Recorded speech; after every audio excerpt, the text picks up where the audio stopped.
Imagine growing up in a world where you are taught that your own people are the only good ones and everyone else around you is evil. I grew up in such a world, in such a family, and I believed very firmly in it. Don't get me wrong, it was not all about hate and intolerance. I criticize Islam very harshly and very bluntly today, but behind this person, who seems to be an enemy of Islam, there lies a background of a firm believer who loved what he did. It was so much about love and devotion. It was very much about the peace that I felt inside when I was a part of it. I will tell you my story about Islam. I will tell you how much I believed in it and how much I loved believing in it. But I will also tell you how much it made me hurt. I will tell you about the things that made me doubt every now and then and how I dismissed those doubts. And I will tell you about how my faith, the only thing that meant anything to me at that time, fell apart entirely at the end, leaving me in desperation, disbelief, and anger.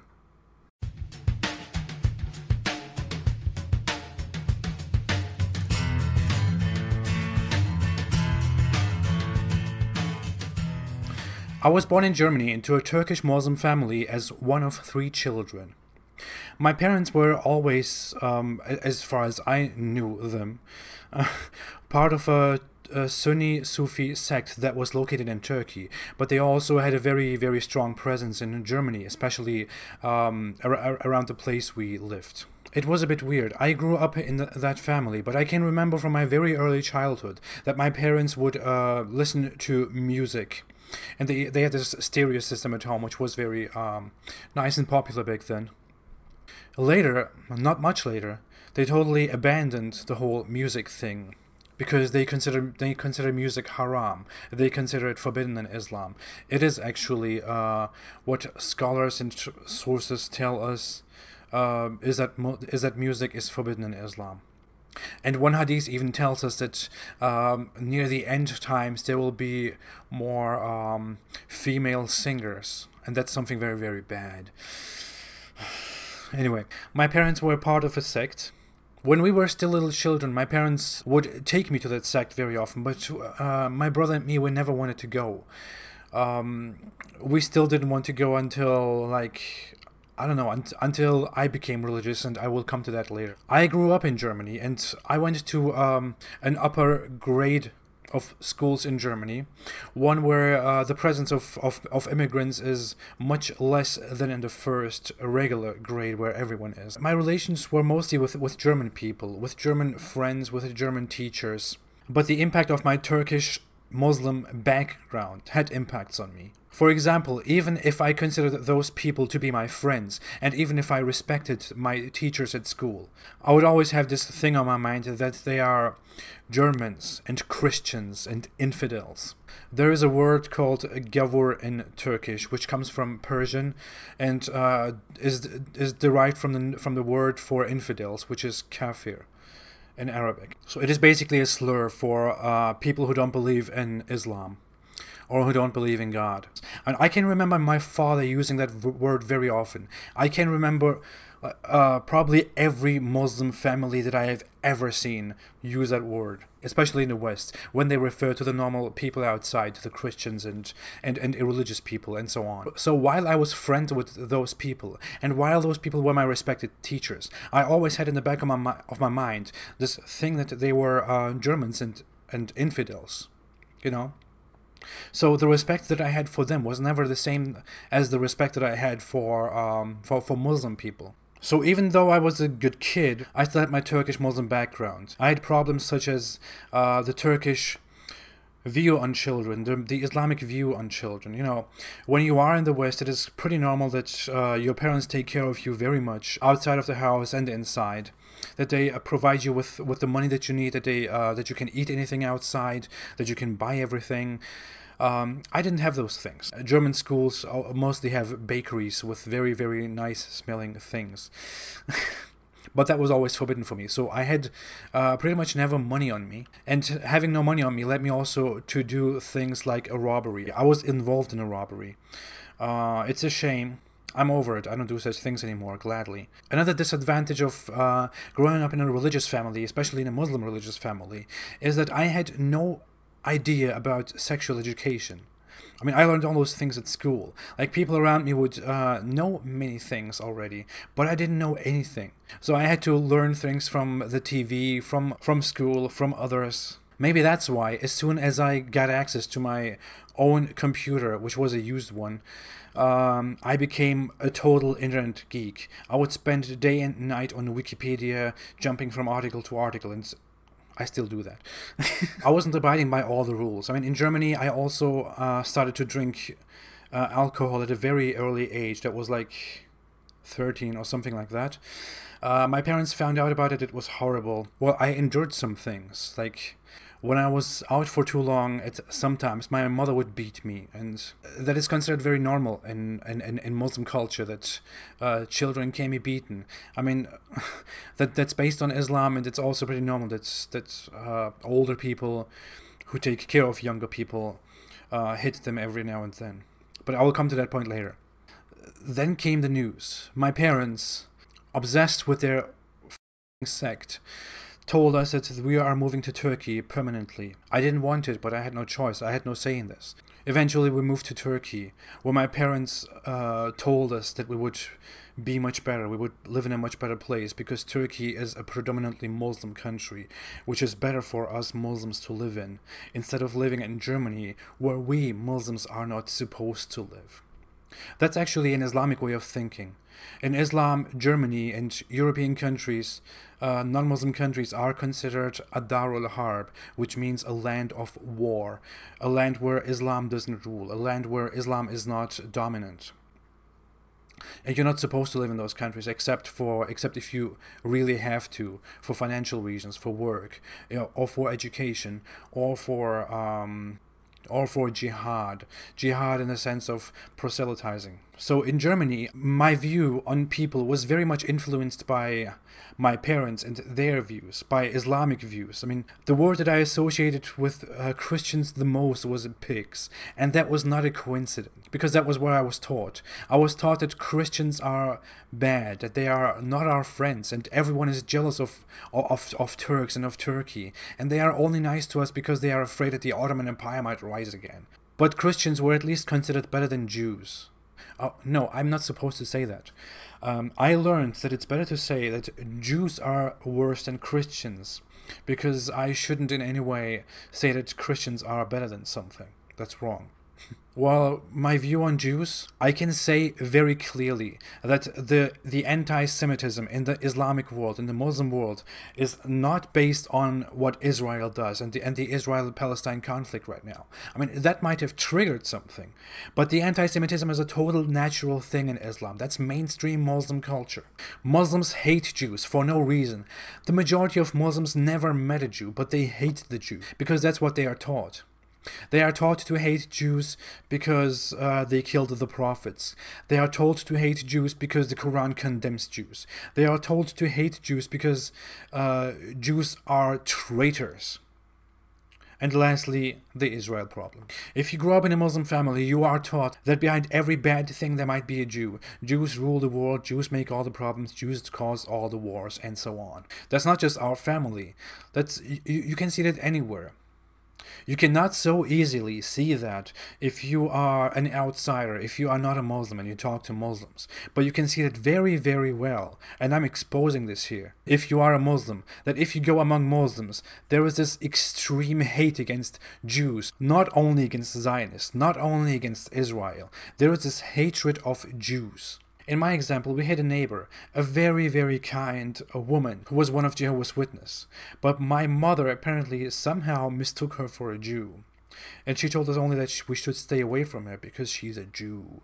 When 9/11 happened, I was almost 11 years old. My mom called me to the living room, and we basically saw the second plane live on TV. I remember I felt fear and sadness watching that happen, but my emotions were challenged very quickly because in the next moment my mother told me that they blame it on Muslims, but it was not Muslims, that it was the Jews and the Americans together in a conspiracy. The next day I went out, I saw other Muslims who talked about the same thing, you know, who talked about how it was actually Jews and how America made it. I mean, You might think that all those people, especially among Muslims, who spread conspiracy theories about 9/11, might have researched something and that's why they believe in such crap. Well, they didn't. They just started talking about those things as soon as it happened. The majority of Muslims that I knew, younger or older, they were either happy about 9/11, they ignored it because they said things like, well, Muslims are killed every day, what is with a few people killed in those Twin Towers? Or they said it was most probably Jews. Or they said it was staged by the US government, or also that it was done by people who were trained by the CIA and by Mossad to make Islam look bad. Those things started on day one. Then with Germany, we moved to Turkey. Well, in Turkey, my parents told me that everything will be much better. It's funny, in Germany, I wasn't allowed to stay out after 9 or 10. I would still do. But in Turkey, I was allowed. Well, in Turkey, we moved to the capital city, Ankara. And it was filthy. It was disgusting. No respect for women. No respect for anyone. People don't have respect for each other. People are total fucking bastards to each other. I went to a school where the teachers would beat the students. I have never seen such a thing in Germany. I came to a disgusting place, but I thought it might be just that place. But that wasn't true. In the capital city, Ankara, the sect was again present. I saw people of the sect all the time. I made my first interactions with people in Turkey, with how they live, how they think. Well, the first impressions were that they are mostly very, very ignorant. I mean, they have no basic knowledge of things. I mean, comparing one regular person in Germany to one regular person in Turkey, it was like German, Turkish, in terms of basic worldly knowledge. I made my first interactions with Turkish girls, and Turkish girls are very weird, but for a very long time, I thought it's just the Turkish girls who are very weird, who love every kind of attention, who totally throw themselves in the arms of predators. It's not their fault, It's how they are treated in society. It's how men treat them in society. It's like Turkish men are wolves and Turkish women are sheep. And the general conception that women have to be more quiet, that they have to be silent, that they should be modest and stuff like that. I mean, I hated that word, meanwhile. I literally hate that word, modesty, Because that's how a Muslim woman is supposed to be. She has to be modest. Otherwise, she's a whore. Anyway, my Turkish wasn't that good. It was actually horrible. And I didn't know what to do in Turkey. I tried to protect my way to Germany because I thought I would go back to Germany eventually. But in order to have such a possibility in the future, I had to go to Germany and come back every once in 6 months. I discussed about that very often, but my parents deliberately made that possibility go away entirely by making it impossible for me to go to Germany within the first 6 months. So everything was lost, and I became rebellious. I started to study more and more things, and my rebellion, my anger with everything, made me align with communism in Turkey. I became part of a revolutionary communist group, and I started to move further and further away from Islam. But that was not it. We moved finally to another city where my parents are still living. That's where the sect is mainly being operated. I, meanwhile, got more and more into communism, into revolutionary communism. It intensified more and more. But at the same time, I was always talking to my aunt in Germany, who was a bit older than me, and she was so lovely. She was like an older sister and like a friend to me. She was always there for me. She would send me things from Germany. She would talk with me online. She would call me. She was a very free mind person. She was a good Western person. She was there. She was a good German Western person. She was very different. She was very different. Well, I talked with her all along, and one day, I was totally shocked. I took a nap during the day. I woke up, saw my mother crying, and then when I asked her what happened, she told me that my aunt was killed in Germany by her own husband. Honor killing, a Muslim thing. Well, she told me before that he threatened her, and she called the police on him, and they gave him a restraining order, and he had to stay 100 meters, that's like around 300 feet, away from her. But he didn't abide by the rules. He found a gun that he got from an already Turkish gang that was present in the city and shot her in the middle of the street during the day to death with 3 bullets in her face. That was the biggest shock in my life that far, and for all the conversations that I had with her, everything went through my head, and instead of pushing me further away from culture and from faith, it drew me closer. I thought more and more about communism and about the whole system. In the end, it's a very long thing, but I'll just make it short. In the end, I thought that communism is nonsense. I thought more and more about religion, about Islam, about the sense in life, the reason why we are alive, and the perfect system for humanity. At that time, I also read a book in German. It is called The Alchemy of Happiness by Ghazali, an Islamic scholar from centuries ago. It influenced me so much that I thought more and more about religion. Until that time, I was just a guy who was upset with his best friend in Germany because he made a joke about, including Muhammad. But after that, I suddenly became more religious and I joined the sect.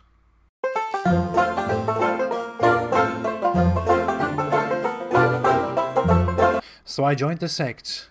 I would live a very pious, very devoted Muslim life. I would spend every time thinking about Islam, thinking about God, praying to God, crying at night.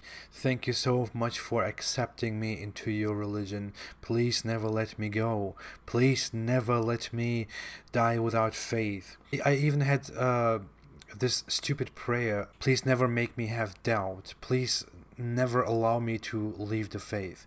And I would go as far as to say, please take my life while I have faith. Please don't leave me. I was so I don't know.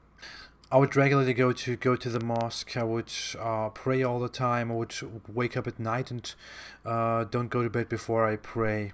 And I was involved in a lot of Sufi practices, like reciting Allah's name constantly and stuff like that. Total bullshit. I'll come to that in a separate video. Anyway, so I was just going on my path in the sect, and I was practicing Islam very, very much, and it felt beautiful. I mean, this feeling to be connected to God, this feeling to just want to be accepted, to just live for the one who creates you, to know who created you, and to just devote your life to him. It was beautiful. It felt very peaceful and it felt very strong inside. It felt amazing inside from time to time. I mean, there were times that I was totally overwhelmed with this love and devotion that I had for Allah and for the religion, for Islam, and for his prophet. I wanted to dream of him. I wanted to go to paradise and see him. As said, I was overwhelmed by joy and by love and happiness for that. But it also had its dark sides. Along with that, there was also a lot of anger about the disobedience in the world, about the disobedience to the creator of everything. I mean, I just couldn't grasp the idea that people reject their creator, their Lord, and go different ways and do different things and even insult him. That would make me crazy. I was just as intolerant as any other Muslim that you see outside. No, I was much more concerned about such things, but I would avoid getting into like harsh debates and making harsh insults, because mostly I wouldn't use any like cuss words and stuff like that. I was constantly in consultation with older people from the sect, older religious people. I would talk to them, I would share my thoughts about things, I would ask them questions about the faith, and I would constantly, what I always do, read about the faith and read about the sect. The leader of the sect was a guy who was considered to be a holy person. He was very holy. He was this seemingly old, devoted, holy man who was almost like the prophets, because he was very holy and very pure and very clean, and he knew all the answers. One day he died, and then my faith became even more intense, and I started doing much more. And around that time I started to read the Quran. When I read the Quran, I felt very peaceful reading it. It was like I was again overcome with joy and everything, the whole story, but I was trying to read it and to understand it, but there were things that didn't make much sense at first. I can't even find what first made me like stop a bit. It was something about fruits. I don't know. It was at the beginnings of the Quran. I can't find it now right now. But that was nothing. I don't know, the first thing that really made me stop and think, wait, is this okay? Was chapter number 4, which is called Women. And in that chapter, in verse 34, it tells Muslim men that they are superior over women, that they can warn them if the women are behaving arrogantly, they can separate from them, and finally beat them. I made a video about that. You can watch it somewhere here right now or at the end of this video, but that was the first kind of shock, and I was still thinking about that when I was done with the whole chapter. The other thing was that the Quran says that at some point that Christians, Jews, and Sabians, which is an old religious group in Arabia, will be rewarded by their Lord, and that there shall be no fear for them. Which is weird, because I learned all my life that Jews and Christians are wrong, and that they are infidels, that they follow a false religion. It is also weird that if you read further into the Quran, you see that the Quran suddenly changes its position on Christians and Jews and condemns them. For example, in chapter 9, verse 30, it explicitly condemns Jews and Christians. But I made excuses for that, and I didn't go further into it, but it made me doubt. Another thing that I noticed during my first reading of the Quran was that there is a confusion about the information on whether Satan is an angel or a jinn, because the Quran contradicts itself with the information on whether Satan is an angel or a jinn. But I thought, okay, it's just the language and stuff like that, so I went over it again. I came to another point, which was about the sun sinking in a muddy spring, but I researched it and I put that aside too. I just dismissed that information. But that would become one of the most difficult things in the end. I just kept practicing my faith. I believed in the religion more and more. I would even do things like voluntary fastings and stuff like that when no one tells me to fast. Actually, I would fast Ramadan through, and I would also do it on other days because I thought because it felt peaceful and nice to do that. I thought I'm doing it for God. Well, at some point at school, I found out that there is an atheist at school, an atheist who also happens to be a socialist. Well, that guy came to me and he asked me a question that I couldn't answer. He asked me about Quran chapter 33, verse 53. In that Quran verse, the Quran says that people who visit Muhammad shouldn't, if they are done with whatever they are doing, not stay too long in Muhammad's house anymore, and just leave immediately. And he asked me the question. He said, seriously, just answer me this question. Why the f is that in the Quran? And I had no answer. I didn't know what to say, because the Quran is considered the complete and perfect word of God for all humankind. But that book suddenly comes up with this little verse which says, hey, guys, if you are in Muhammad's house, please don't stay too long. Just go out, and he might be too shy to ask you to leave, but just leave. Fuck off. Well, I didn't know what to say, so I decided to read the Quran again, and I came across all the things again: beating women, the Satan thing again. Then the verse with Muhammad. Well, I thought it probably has a moral message that serves also as a message to all the believers. So I just went along with it. I left it alone. I don't know. But I had many more doubts in my head. But then I started to dismiss a lot of things that I had in my mind. And I asked some questions. I went to some older people and asked questions about what to do when you have doubts about specific things. And I talked to someone who was very close to me, and I asked him how he handles things when he has doubts.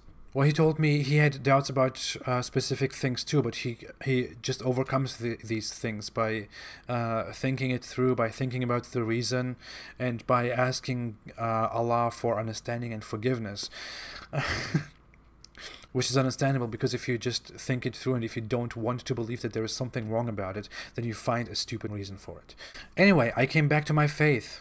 And I would do these things, like we would go to different cities to spread the religion, to spread the information of the sect even more, to invite people to become more pious, more religious, because I saw that as my mission. The sect saw that as some mission, and that's actually your mission as a Muslim believer. If you are a Muslim, then you are supposed to tell people about Islam, and you are supposed to tell people about the right things, about what's right and wrong, and how to practice the religion as far as you know it. You should tell people, you should give people advices if you see that there are wrong things going on. That's a basic compulsion in Islam. But something was wrong with the sect. I mean, when I went online a few times, I read things about the sect, like that the dead leader of the sect was accused of things like sexual abuse, but those things were never proven and were dismissed in the end, but multiple times.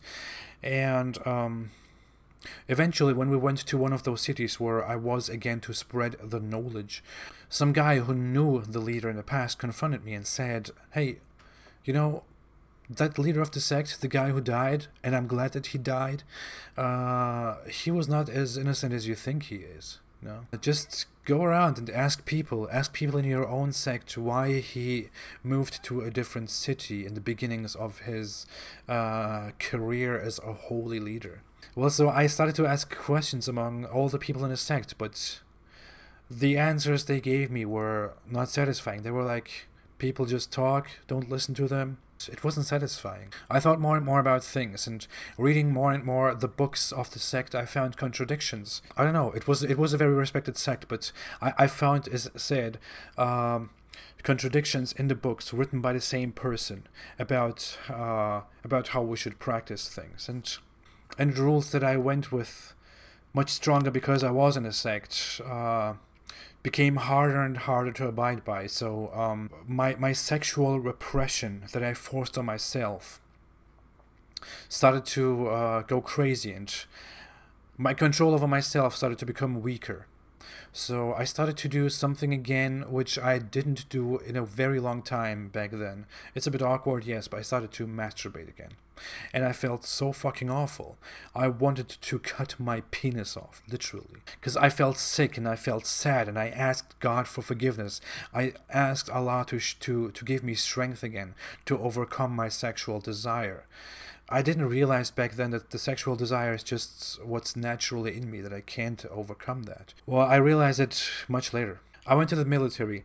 Military service in Turkey is compulsory. Everyone has to do it at the age of 20. So when I was 20 years old, I went to the military and I served for 1.5 years. It was disgusting because I am just not the person who can give or receive commands. I don't like it. I don't like interfering in other people's lives, and I don't like people telling me what to do. It makes me crazy inside, and I I hated it, and I was rebellious. At the same time, during my military service, I was also praying constantly and trying to stay on the path and stuff like that. But during my military service, I became more and more courageous, and something moved me to question things. And I thought, hey, I have a mind. God created me. I believe in God. I believe in him firmly, and I believe in his word, and his word in the Quran asks me to use my mind multiple times. So in the end, I decided to leave the sect, which was considered like heresy from the point of view of the sect. That's how sects generally view things. When I was done with my military service, I moved on my own to the city Istanbul, the most popular city in Turkey, and I started to live there on my own. I went to university, but I couldn't do it because I didn't want to live with my parents anymore. I had to take care of myself, and in Turkey it's a bit harder to go to university while you are on your own. So financial reasons and everything, I had to abandon it, and I had to focus on career. I had to focus on working and earning money.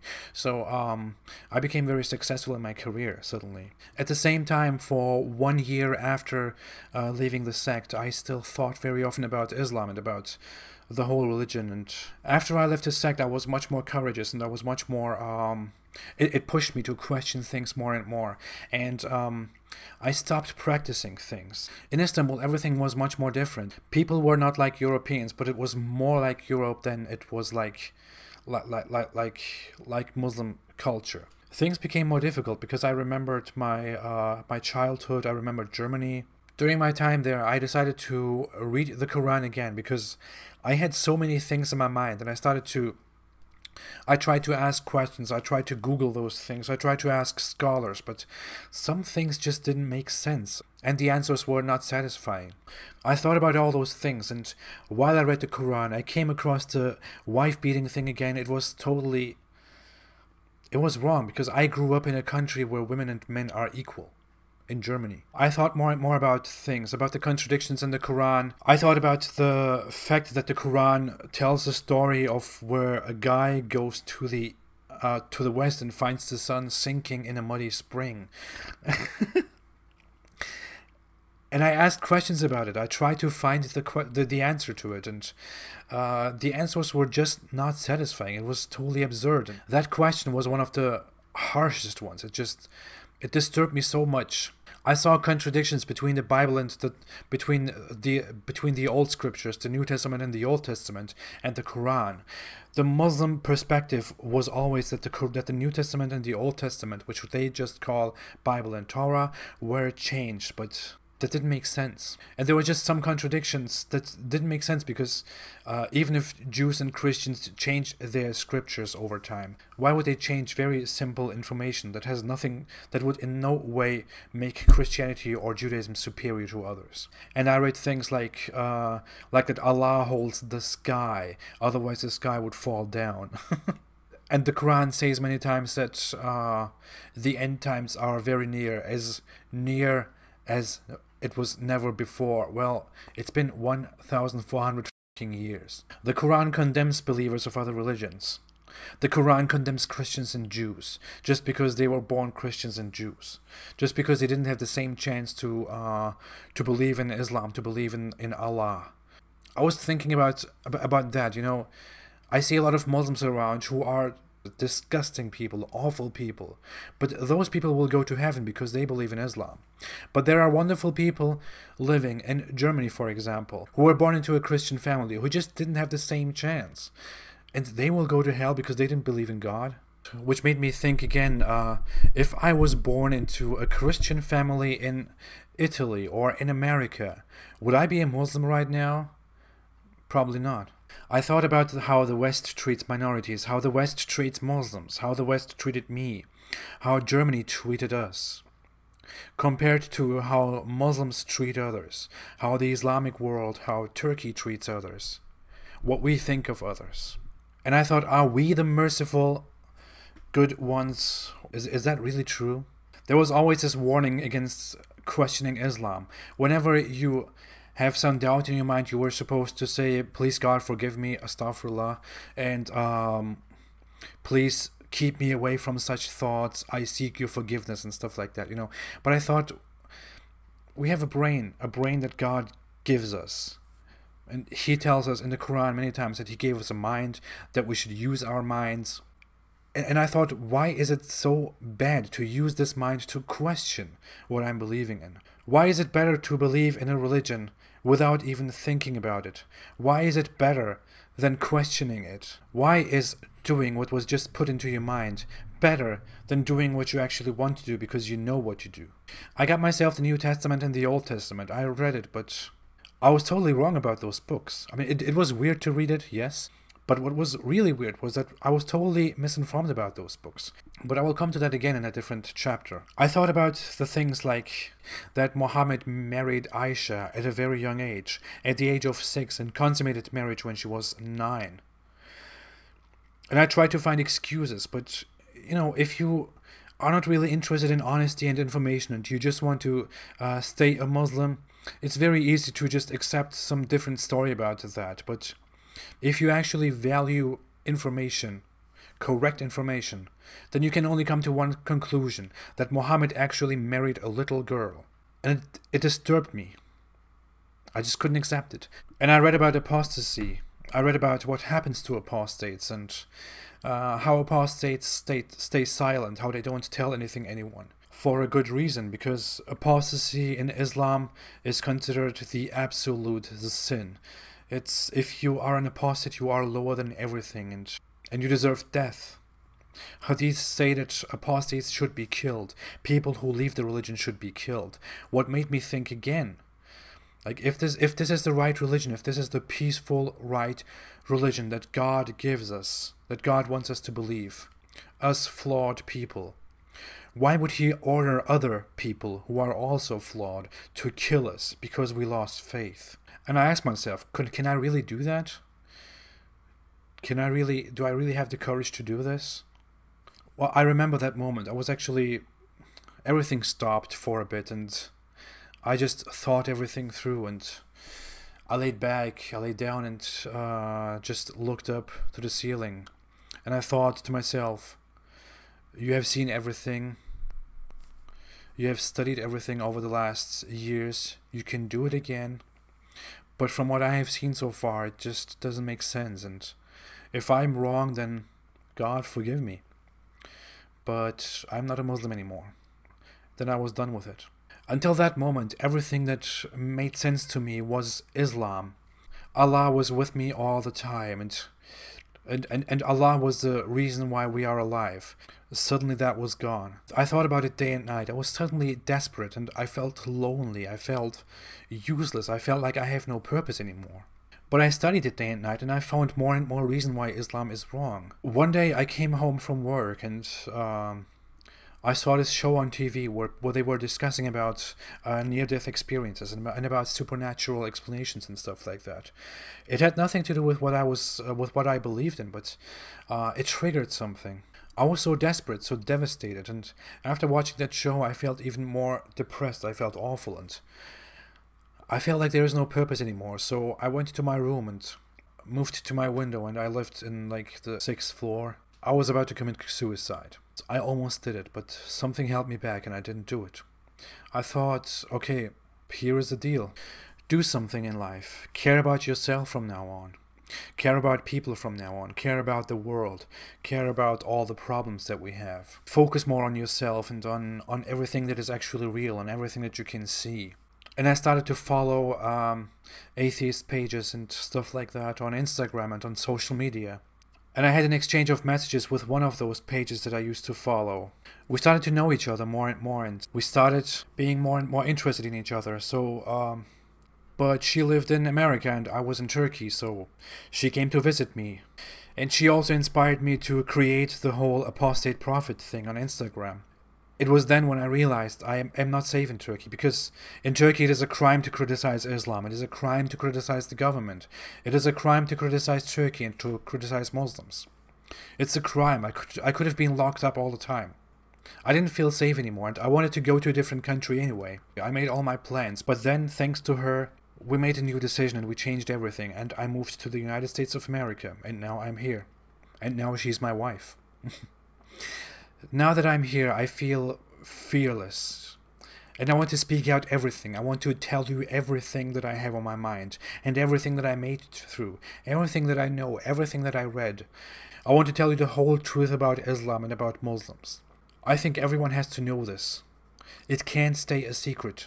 And I am here to use and to protect one value that makes all of us free. Freedom of speech. Thank you for watching, and see you next week in the second and last part of this series.